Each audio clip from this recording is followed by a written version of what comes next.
Ang utang na loob ay hindi lamang simpleng pasasalamat, kundi isang malalim na pag-unawa ng pagkautang na loob.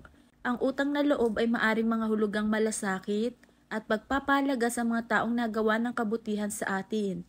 Ito ay isang uri ng pagkilala at pagpapahalaga sa mga taong nagbigay ng kanilang oras, tulong o pagsuporta upang matulungan tayo sa panahon ng mga kailangan natin sila. Sa pamamagitan ng utang na loob, nais nating ipakita ang ating pasasalamat at pagkilala sa mga taong ito. Gayunpaman, ang utang na loob ay hindi lamang limitado sa simpleng pasasalamat.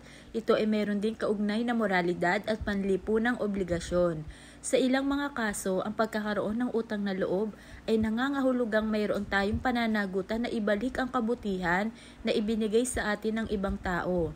Ito ay isang uri ng moral na tungkulin na hindi lamang nagmumula sa takot o pangamba, kundi mula sa pagsusuri ng ating mga sarili at pagkilala sa ating mga responsibilidad bilang tao. Ngunit ang pagkakaroon ng utang na loob ay hindi dapat maging pabigat o hadlang sa ating personal na pag-unlad. Hindi ito nangangahulugang tayo ay dapat magpatuloy sa pagiging alipin o pagsakop ng mga taong nagawa ng kabutihan sa atin.